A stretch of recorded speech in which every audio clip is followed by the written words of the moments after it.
Hello, welcome to CarCast. I'm Matt, the moderator, DeAndrea, here with Bill Goldberg. This is going to be an interesting show because, Bill, you're on site at CGC, the Cerakote place.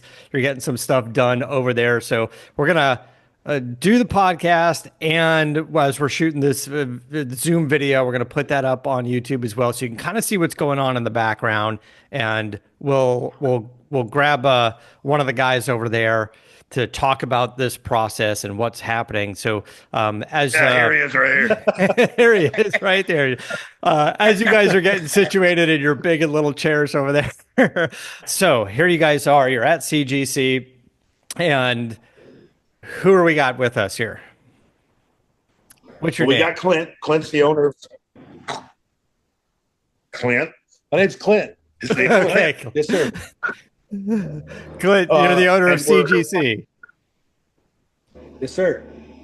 And obviously, we've spoken about it a little bit before, but the reason why I sought these guys out is because I didn't know exactly what type of coating to do for the Cobra, whether it be the window trim parts, that holds the actual glass, or the side pipes. And we're about to shoot the window trim, and the side pipes are already prepped. They're hanging in the booth. We're not going to shoot those today, but we figured we'd give you a little bit of backstory and reasoning as to why we're here. I mean, I could go someplace and powder coat it, but as we said prior, the powder coating is too thick for the window trim. The powder coating is something you don't want to put on the side pipes because of the heat. Right. So we figured we'd do a little active participation and let the pro explain what's going on as opposed to the novice.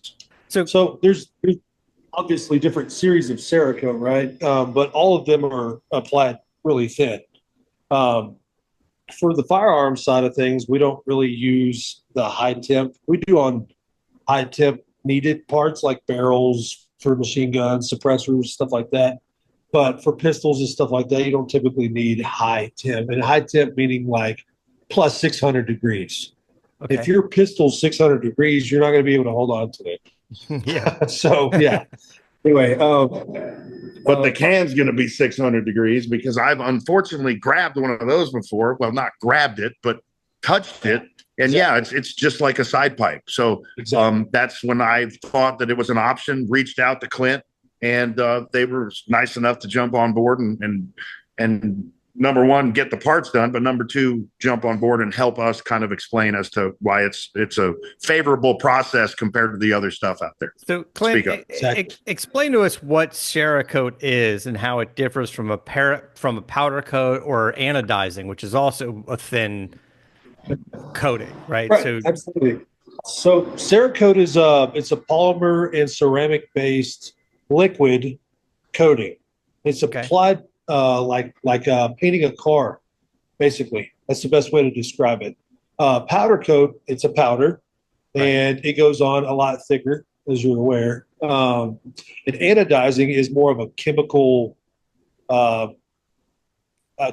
coating per se. It doesn't really prevent from rusting. So if you're doing like steel parts, they'll still rust if they're anodized, if I remember correctly. I'm not an anodizing expert. Yeah, but I am a Cerakote expert. And this is like a 10-part process. I mean, we've talked about this on prior podcasts. He and I are going to independently put stuff out on our YouTube channels, but we've shot at the house 3 or 4 different times already. And yesterday was another segment of the process. His blasting booth wasn't large enough for the side pipes, which are 5 feet long? Yeah. So we had to go to Bandera, about an hour away, to a blasting house.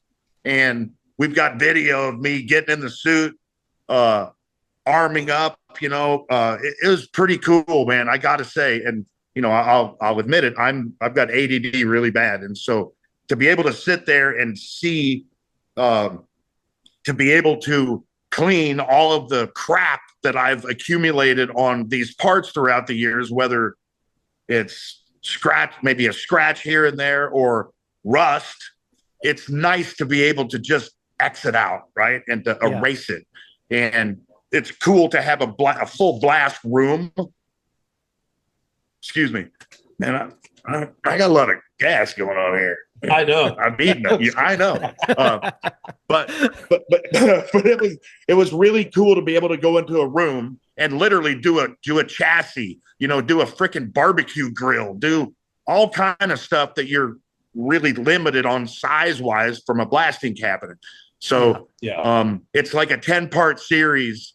I did some blasting in their cabinet here. Then we had to go elsewhere to do the other blasting for the larger parts. And if you see behind us, these are some things that have already been coated. We were able to put them in the blasting cabinet, and then they coated them here, and they're part of the individual header tubes for the side pipes. Right, I see. And then they're taped off on the ends. They are taped off. Yeah. I was like, oh, what the hell's that? Yeah. Yes, they're taped off of the ends, and most importantly, they're freaking labeled. They laser cutted a label in to each one so that we knew exactly which one was which. Because yes, it's a pain, and all the car guys know it's a huge pain in the ass trying to figure things out, right? So, so the reason we do that is because this mating surface where it mates to the head, you want that to be raw metal. You don't want any, or your RTV or whatever gasket maker you're gonna want. You don't want a coating in there that's gonna crush whenever you're putting this back on the car and torquing down your bolts and stuff. So that's why we do all that. And then all the slip connector fits where the tubes fit together. The insides of those aren't they don't need to be coated, and also they just fit together a little bit better, even though the coating is thin. It's so thin, it doesn't make a difference at all. I mean, they'll slide right in. I don't think coating wise it's going to make a difference. Yeah. It won't. It won't make a difference. It'll make it a little tighter of a fit, right? You wouldn't want to powder coat these though. Oh, hell no. They would never go into the main side. They would never go in, and then they wouldn't fit together if they were powder coated. Yeah. So, they have high tip. Clint, a couple of the questions that Bill and I were talking about on the shows previously were a couple of things. One would be like the durability of Cerakote, especially when like two pieces of metal are kind of rubbing against each other. An example would be, we had brought up in the past the gas cap on the Cobra, which is a flip top, right? And it has a latch and it comes down. On something like that, I know you chose not to coat it, but on something like that, would you coat everything except where the hook grabs the pin, and then or how does that work? Like, here you go, here you have this gas cap, and you can see how you have to latch it down. It's almost like latching down, like a this part right here. Yeah, if you can see that part would show some rub marks like it does now. I don't know if you can see that. I figured anything would. Yeah, powder coat, Cerakote, it's all a coating. It's, if you compare powder coat to Cerakote, which one's more durable? Powder coat's going to come across as being more durable because it's so much more thick. So it can obviously take more wear over time because it's so much thick. But if you were to take powder coat, make it the same thickness as Cerakote, right? Bill to bill, Cerakote would outperform it every time. Absolutely. So it just really depends on what you're doing, and what your tolerances are. I always tell everybody, like wheels, yes, we can Cerakote wheels, rims, but they're typically going to see some road chips, rocks, stuff like that, curbs. You don't know how to drive like me. Anyway, it's not like I have a set of wheels in the back of my truck that we're gonna go for. So yeah. But anyway, it's a thicker coating, so I would recommend powder coat for your wheels. But it just really depends on what you're doing. So the other question we were kicking around was the heat portion of it. Bill had mentioned that you guys, I think, maybe work with Nelson Racing engines. I don't know if that was you guys specifically, but we've done a Nelson Racing engine, but we have not worked directly with Nelson Racing. Okay. yet. I would love to. So how it- do you what else handle really- something like an engine block, which typically paint does not stick well to, and really just the process of getting super clean, the primer hitting the paint Right. when it's super tacky, and like the, I mean, we can get it's gotten better over the we don't use years, but right. So we would Cerakote an engine block just like we would anything else. Trust me. And he's begging to do every single inch I of have. the engine compartment of the Cobra. I'm still Yeah. whittling on him. I'm not going to let him, but it's not for the lack of their ability to do a certain part on the motor, because as you see, and you should put it up there, that Nelson Racing engine that they did is pretty gnarly, and it's extensive. Was there anything left uncerakoted? We did all of that. We did not. I didn't get to see the rest of the car being. No, but I mean, it's But- the motor.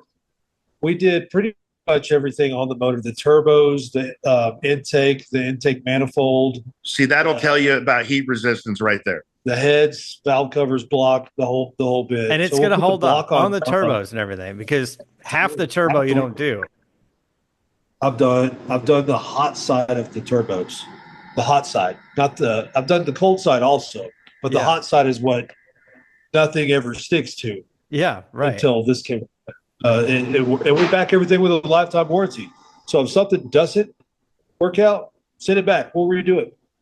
So there's On him. different versions Yeah, of the I'm product. We call it Cerakote, but there's different versions of the polymer, I guess, right? The base product. There's different series of Cerakote. Different series perform differently. For example, the C series, which is what all of this is Cerakoted in, that's super high temp. It's rated for over 2,000 degrees Fahrenheit. Okay. If those get to 2,000 degrees Fahrenheit, then we have a lot bigger problems. That we Yes, have yes. to fix. So, Yeah. yeah. I got a lot. Yes. My Yeah. foot. Yes. Everything. So, and it's also UV stable. Okay. If we used this H series type of Cerakote on those or the side pipes, that first of all, it can't handle the temperature. That actually these colors might be able to handle the temperature, but the sun, the UV rays will bleach out the pigment in that Cerakote. So it's not UV stable. Yeah. Does Okay. that make sense? Yeah. This does. This is stable. This is not. So, but you don't park a gun out in the parking lot for hours a day, so we don't have to worry about that with the gun stuff. So herein lies the question: trim rings for the headlights that have already been done. Same Cerakote. Yep. Okay. Same exact Cerakote as So that. same exact Cerakote as that. So even Right. though they don't need to be heat resistant, that's what you use. Right. You want Exactly. it that Well, UV package this resistance, real and you want it to match. Right. Yes. Exactly. Okay. As I'm destroying all my packaging here. It's all good. We can redo it. Just put it over there on that cart. We'll redo it for that. As if you drop it. I'm curious, who makes the base product? Is it from a like 3M or DuPont, or where does the base product come from? It's there's a company called NIC Industries, and they own Cerakote and prismatic powders. And they're our new sponsor now. They are. They actually are. They said they sponsored all of this for Okay. Goldberg's Garage. So they also sent him some goodies that we'll reveal later for from their detailing line: glass cleaner, paint sealant, headlight restoration, all that stuff too. So Okay. we got some of that coming your way also. Awesome. Yeah. Actually, since But you mentioned super. detailing, how do you maintain Cerakote? Like, do you just wash it? You don't wax it. You just Just clean it like you Just would clean anything else. soap Nothing and water. special. Yeah. Just soap and water. Yeah. Now, Okay, so here's a question. Or just water and air to clean it off because it is ceramic. So here's a question I have for you. So if you're flat black or satin on all of these parts, do fingerprints show up like on a satin paint would? yes, Okay. it will, but it won't. I mean, they wash off. Yeah. Or wipe off. Okay. Yeah. Just curious to see how it's the oils, they compare. the oils in your fingers. It gives it that contrast. That's why they show up so much. There's nothing to do to avoid that, but I guess you could buy some sort of oil on it. That's what we do. Meaning, do you have to use a certain product to get it off, or is it just water? It's cool. Water. Yeah, because I know, because if it was like ceramic, for a matte black finish, right. Yeah, on my car, I got to use a certain product to get my fingerprints on. Oh, really? Yeah, because it's the wrap. It's the oh yeah. The scratch it. Yeah, I don't care about scratching. It's just my fingerprints on the XPEL wrap. right. You know, they show up. Yeah, that's a different product. Straight on this product.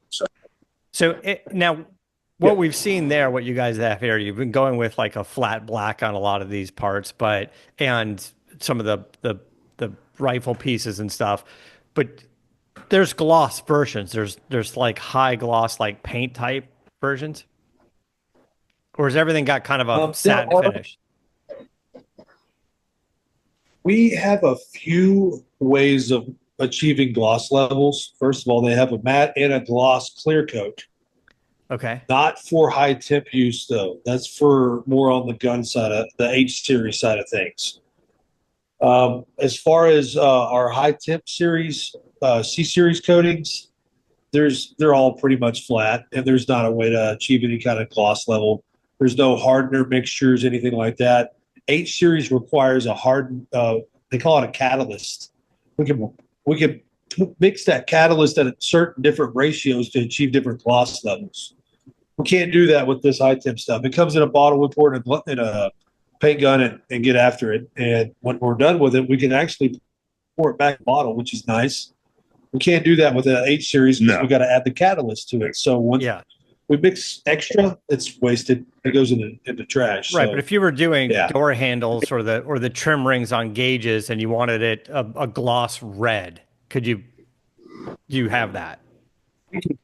We could add a high gloss clear to that because it's not a high temp part, but it would be UV stable. So we would add that clear to it and get your gloss level that you wanted. Yes. Now, to answer your question, we could do that. And when you say add a clear to it, it's not a Cerakote clear. At this point, it's just a paint clear, right? Yes, so at that point, you just treat it like a painted product. You polish it or you wax it, spray it. It is a Cerakote clear. Yeah, Cerakote makes the clear. Oh, okay. Yeah. They make a clear coat also. So, but they just don't make a high temp. You wouldn't want to do that on the side pipes because then the clear would eventually start coming off, bubbling off. Right. So, or discoloring or whatever we decided to do. But and then where are you guys based? You're near San Antonio where Bill is, right? Yeah. Comfort, Texas. Yes, sir. Right off Interstate 10 in Comfort, Texas. We're about 12 miles outside of Bernie. Yeah, so they're in between where I live and San Antonio. Okay. Excuse me. I live in between where they are located and San Antonio. Right. Okay, got it. And then most of what you guys do, is it people coming to you or they're mailing in parts for you? Do you just do a lot of both? Yeah. Okay. Both. We do business nationwide, all over the country. We have the majority of our business is done directly for firearm manufacturers. We're trying to. It's funny because the day before Mr. Goldberg called me, I actually had a meeting with Cerakote and SHOT Show in Las Vegas about diversifying more into the automotive side of the coating industry. Okay. Timing is everything. It is. And then you happen to call the next day, and we got this ball rolling. So, yeah. Okay. I'm excited about it. I've been a car fanatic for years. Another technical question, and I don't know why I just got a lot of the technical questions as my dog is down here trying to play fetch. Go get it.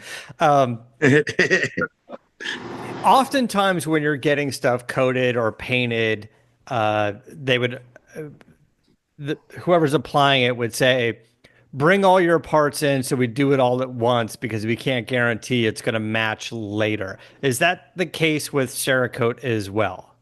It is, like with any paint process or coating process. Absolutely. Yes, sir. We can get close, but you got to take into effect one of the main factors is today's environment is not going to be the same as tomorrow's environment. So if I paint parts today, then parts tomorrow, there's a chance that if they're right next to each other, they might not match perfectly. So here's our practical example of that.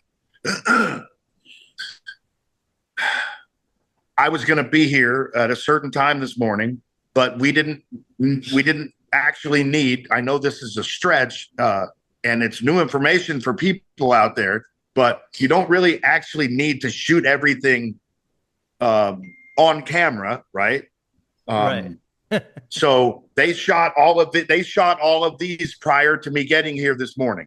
Yeah. Right. Yeah. Now, while we're here this afternoon, we're going to shoot the side pipes. Right. Right. Are they going to be exactly the same? Probably. Well, you say probably, but I don't care if they're exactly the same because the header tubes are going to be inside of the vehicle. Right. And so you're not going to see both of them mated up to each other at the same time. Yeah. So if there's a little variance in the outcome, the level of comparativeness of the two products next to each other, I don't care about that variance. Right. So later this afternoon, we're going to shoot the side pipes.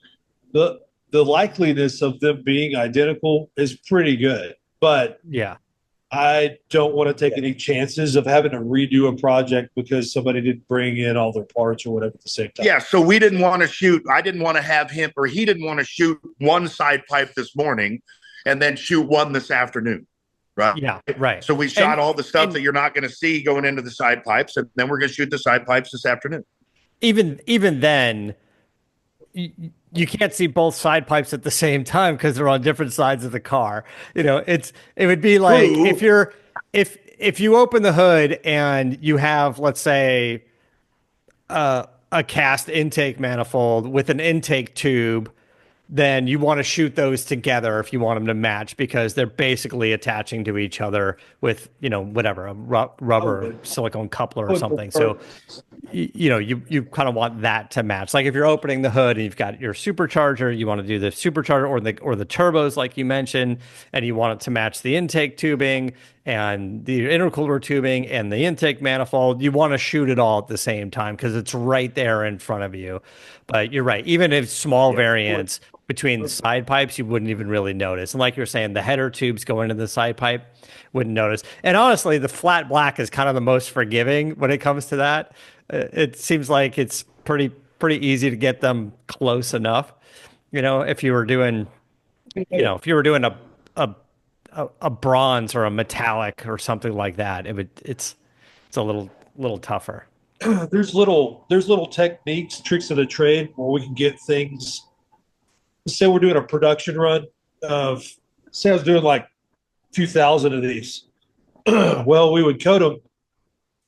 Monday's batch might not match Friday's batch unless we do there's what we call flash times.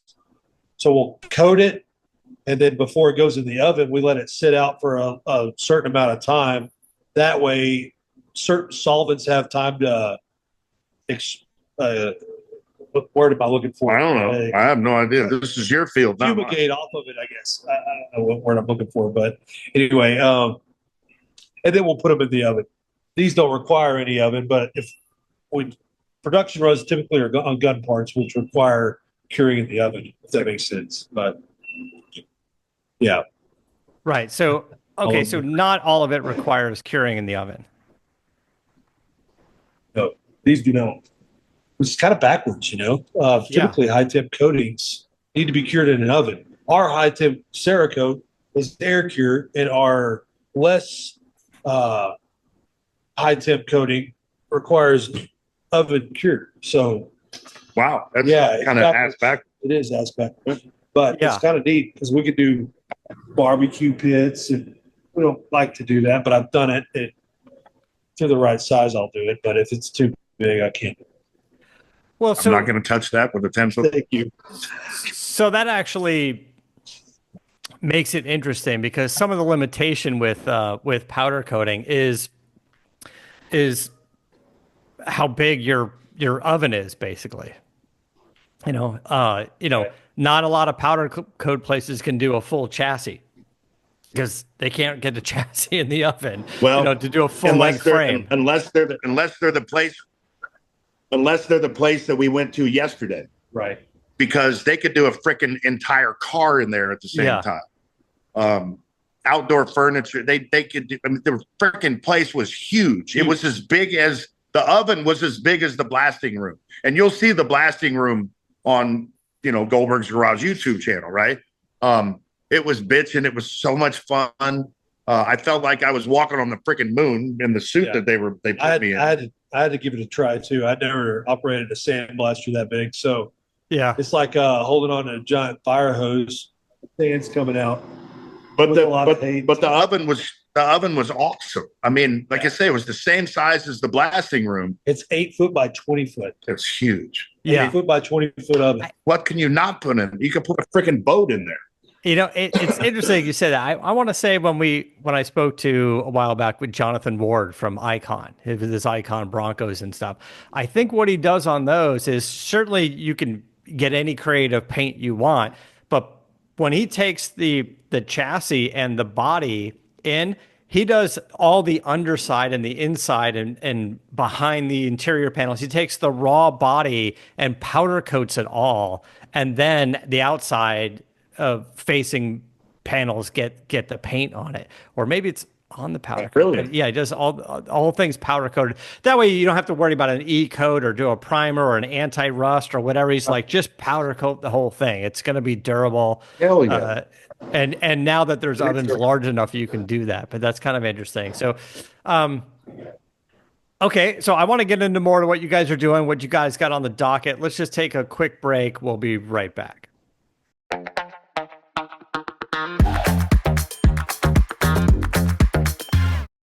Okay, here we are. So, Clint, I appreciate again you being here with us, and of course taking care of our big man Goldberg over there. I'm a bigger man today because I can start working out again. Yeah, that's right. Today, this is the week. Today's the day. Basically, you can start lifting stuff. Yes. How do you feel? You feel good? Feel like now that you're weeks into it? I feel fantastic, except for this diet has me on the toilet more than I'm in the kitchen. But yeah, man, I feel great, dude. I feel really sorry for whoever I'm wrestling. That's all I got to say, because I got a number of months to prepare, and if I feel this good now, yeah, it's gonna be fun. All right, and I saw that you were at the Arnold Classic. Is that where it was? What was the event? Yeah, that was really tough too, because I can't work out for 3 weeks, and I'm around the biggest, baddest dudes in the world, right? Like the bodybuilding and a strength competition. But the caveat is that I met Gage up there, and it was a business kind of weekend for us, and introducing him to a number of companies and getting potential NILs and stuff like that. So it was a great weekend, man. It was a lot of fun, but I'm back, and so it's funny because I knew you were heading out there and you still couldn't work out, and then I saw pictures and Gage is working out. That boy's big now. Gage is freaking huge. He's huge. Get this. We watched the NFL, the NFL Combine, right, where all the seniors or all the people that are going into the draft per position compete, whether it's agility drills or whether it's field drills or whether it's lifting. There were two linebackers in the entire group that lifted more than Gage, 225 for reps. 2 of them, and Gage is 18. So yeah, he's on his way. He's on his way. Keep messing me up. You think you're talking about my son? No, sorry. My oldest son's name is Gage as well, so throws me off every time he talks about it. Oh, but it was awesome. Okay. Well, you see the pictures you saw. We had a great time. There's some people that Gage introduced me to that I would never have gone to see and or been able to cross paths with him, but it was cool because number one, it made me feel extremely old, which is really awesome.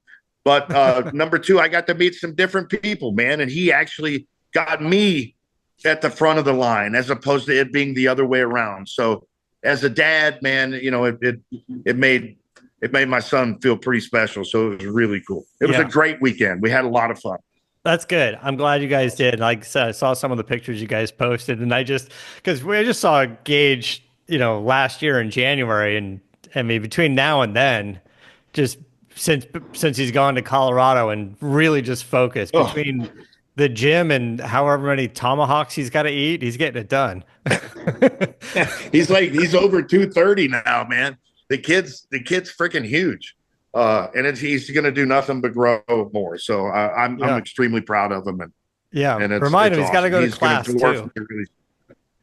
He's still got to go to school. Believe me, he's sick today, so he can't practice, but he's going to class. Yeah, got to get it done. So if you're in his class, don't go because you're going to get sick. Get sick. All right. Anyway, I was just wanted to touch on that real quick. So, Clint, tell me a little bit about the background of your place there at CGC. Was Cerakote your dream as a child? Yeah, started when I was 2. No, actually, I was what they call a test driver, electronic diagnostic specialist for Peterbilt Motors. Okay, and I was in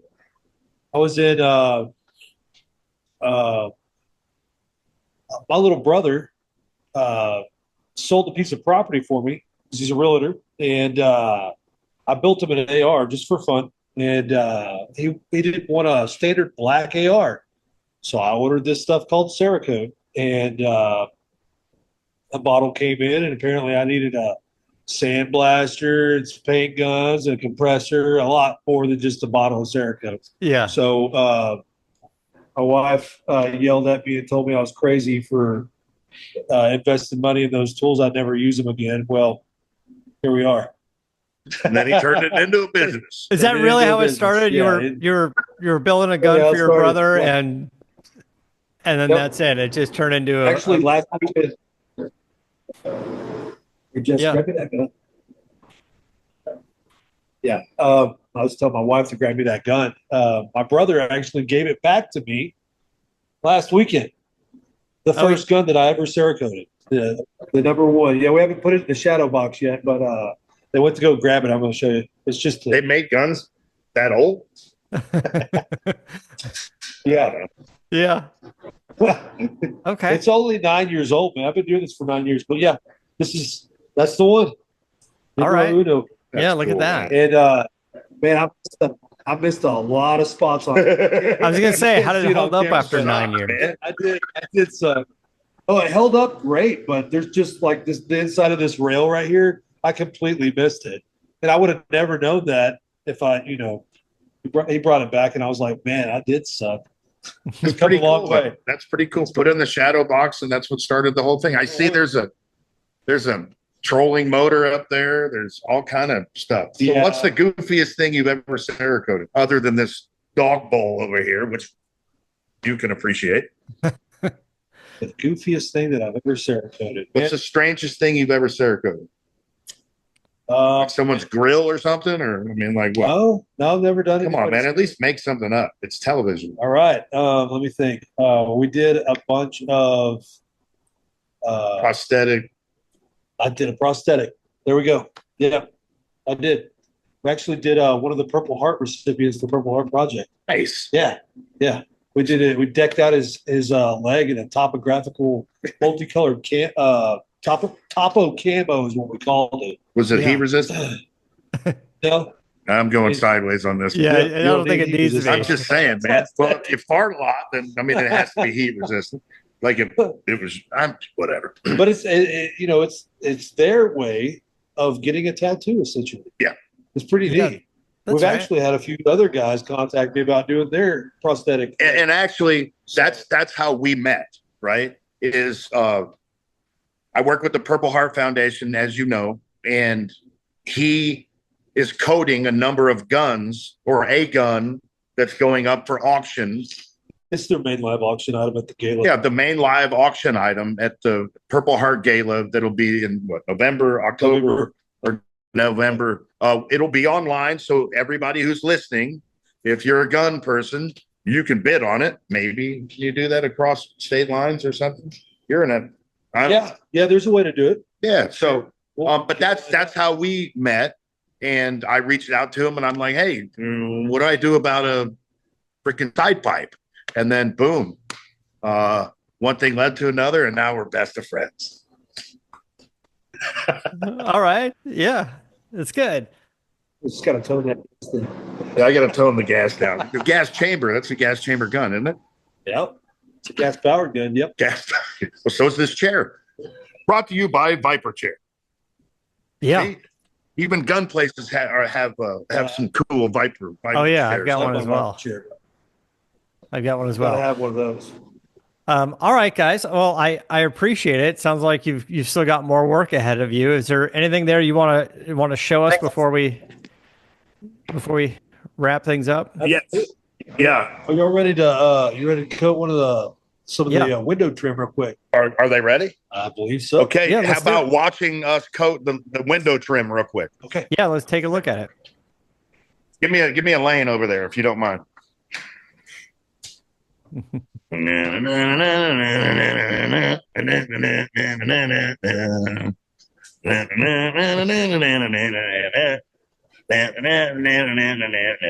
that looked familiar? There you go. That's the hoop for the roll bar on the Cobra. Yes, sir. And actually, what's going to happen is we coated that one, and we're going to sign it, and we're going to auction that off. Okay. Because that's a 1.5-inch tube, and we went to a 2-inch tube for my hoop, and the hoop's going to be actually longer. So that one we didn't want to just dump, so we're going to Cerakote it. We're Cerakoting it for charity. Cool. All right. So the window trim. Okay, here we go. The hey, I'm taller than you now. Well, yeah. Well, you're standing up, and I'm on a chair. So the window trim, they didn't prep it.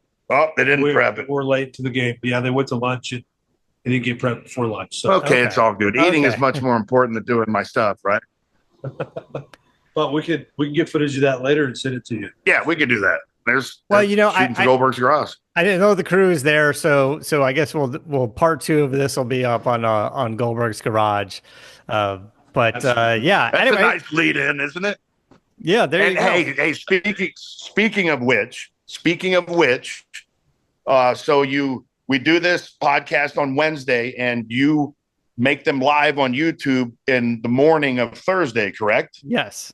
Yeah, the podcast goes up Thursday morning, and then the YouTube video usually goes up in the afternoon. Okay. Yeah. I've been saying this for a long freaking time, but Goldberg's Garage is back.